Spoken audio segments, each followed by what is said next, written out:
Dear students, in today's lecture we will be discussing about the file protection. In the last or previous lecture of protection and security, we have studied about protection and security mechanisms and threats also. So in this we will see how we can protect our files and directories from unauthorized access. So file protection, एक file को protection की जरूरत है and it requires two types of protection, a physical protection and a logical protection. Physical protection means reliability, means it includes the hardware, software, power failure, means जो file है वो system पर रहनी चाहिए, वहां से किसी भी तरीके से वो डैमेज नहीं होनी चाहिए। उसको प्रोटेक्ट करने के लिए उसको खतरा किस चीज से है, एक फाइल को किसी भी तरीके की हार्डवेयर फेलियर अगर सिस्टम में हो जाती है, सॉफ्टवेयर फेलियर हो जाती है, पावर फेलियर की वजह से या डिस्क फेलियर की वजह से कोई भी सिस्टम में प्रॉब्लम आती है, तो उनकी वजह से मेरी फाइल खराब नहीं होनी चाहिए, मतलब डैमेज नहीं होनी चाहिए, डिस्ट्रॉय नहीं होनी चाहिए, लॉस नहीं होनी चाहिए, right. And it can be provided by making replicas, means हम फाइल की रेप्लिकास बना सकते हैं। एक से ज़्यादा जगह पर हम अपनी फाइल को स्टोर करते हैं, जैसे कि होता है नॉर्मली डिस्ट्रीब्यूटेड सिस्टम में जो डेटा है वो रेप्लिकेशन की जाती है उसकी, ताकि हम उसको रिमोट लोकेशंस पे सेव करके जो है हम रिकवरी के लिए प्रिपेयर रहें, कि अगर किसी पॉइंट ऑफ टाइम पे हमारा डेटा लॉस्ट होता है, सिस्टम खराब होता है, क्रैश होता है, तो हम उस डेटा को रिकवर कर पाए। और नॉर्मली हम ये काम अब करते हैं अपने लैपटॉप में से डेटा को स्टोर करते हैं सीडी पर या किसी एक्सटर्नल हार्ड ड्राइव पर, so that this is done to maintain physical reliability, मतलब कि डेटा मेरा फिजिकली एग्जिस्ट करे। Second comes the logical protection, this is the security basically. Logical protection में कि मेरे फाइल को कोई भी अनऑथराइज पर्सन जो है या कोई भी इंट्रूडर जो है वो मेरी फाइल को एक्सेस नहीं कर पाए। और ये सबसे ज्यादा जरूरी होता है multi user system.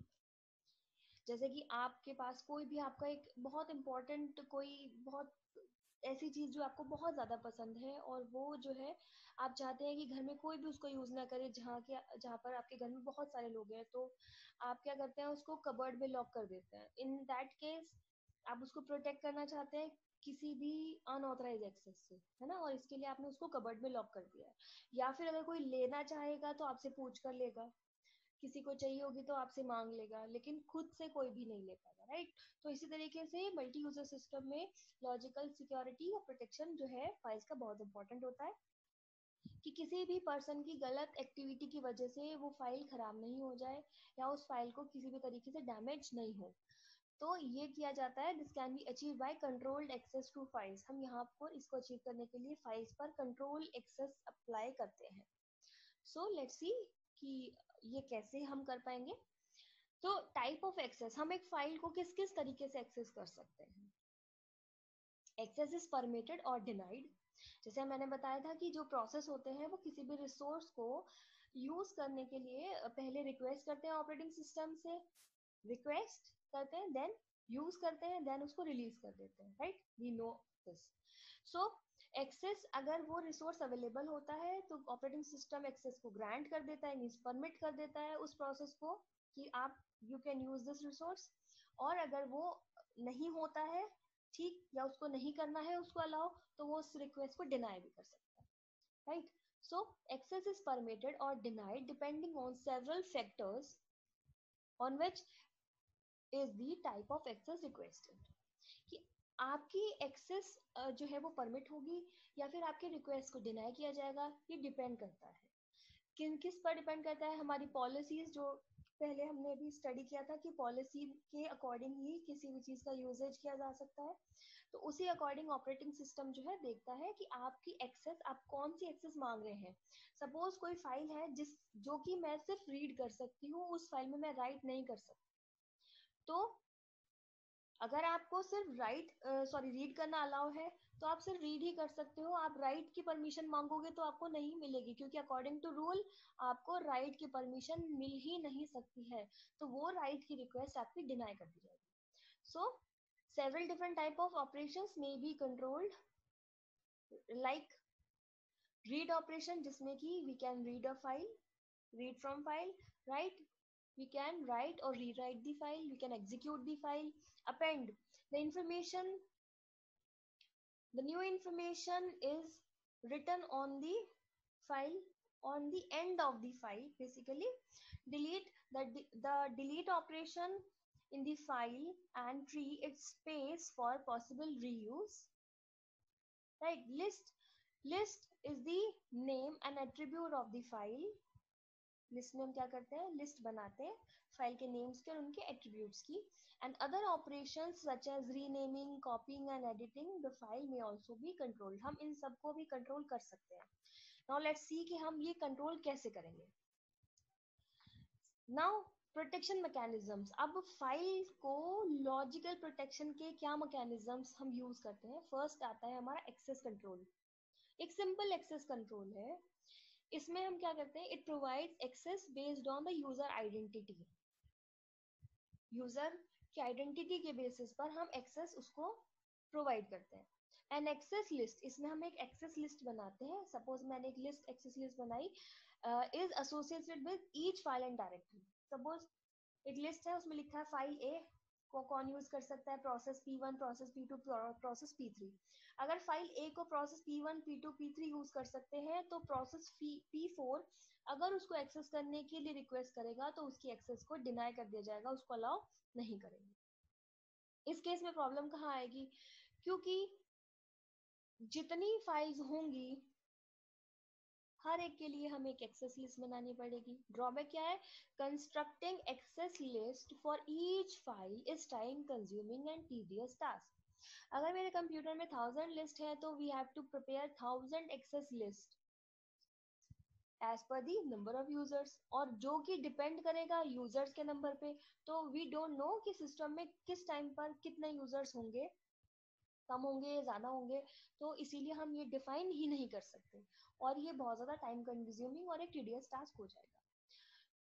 So next हमारा तरीका होता है कि associate a password with each file. अब हमने इसको कंट्रोल करने के लिए किया कि जो फाइल आपने बनाई है आपने उसके साथ एक पासवर्ड जो है एसोसिएट कर दिया है हर एक के फाइल के साथ.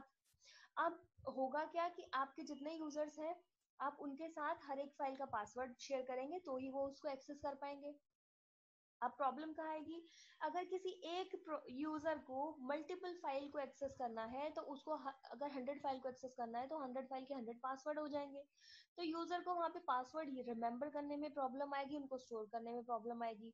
और अगर आप कुछ ऐसा तरीका अपनाते हैं कि सब फाइल का सेम पासवर्ड रखते हैं, कॉमन पासवर्ड रखते हैं, तो भी प्रॉब्लम आएगी. जिनको आपने वो पासवर्ड दिया है, जिन्हें फाइल यूज करनी है वो तो उसको देख सकते हैं, लेकिन जिनको कि नहीं देखना था वो फाइल, उनको भी फाइल देखने के लिए मिल सकती है, उनके लिए भी वो फाइल डिस्कवरेबल हो जाएगी. तो यहाँ पर फिर हमारा जो प्रोटेक्शन है वो प्रॉपरली हमें नहीं मिल रहा है. थर्ड हमारा जो मैकेनिज्म आता है एक्सेस कंट्रोल मैट्रिक्स. ये हमारा एक बहुत ही ज्यादा अच्छा और एक इम्पॉर्टेंट टॉपिक है, इम्पॉर्टेंट कॉन्सेप्ट है ऑपरेटिंग सिस्टम का, जिसमें कि हम अपने फाइल को प्रोटेक्ट कर सकते हैं and it is very much efficient. This security model, in this an access matrix is created. Matrix means a two dimensional array. Same यहाँ पे हम बनाते हैं, उस एरे को हम क्या बोलते हैं, access matrix, which consists of rows and column. as a matrix says कि मैट्रिक्स में क्या होता है, rows and columns होती हैं, and provides better way of protecting files and directories. So row represents the domains and column represents the object. Column में जो object होंगे, object can be of two type, hardware objects और software object. Hardware object की process CPU जो है वो कौन सा यूज कर रहा है, सीपीयू यूज कर रहा है, मेमोरी, डिस्क, प्रिंटर, ये हार्डवेयर हो जाएंगे. सॉफ्टवेयर में फाइल्स हैं, प्रोग्राम्स हैं, डायरेक्टरीज हैं, ये सब चीजें आ जाती हैं आपका.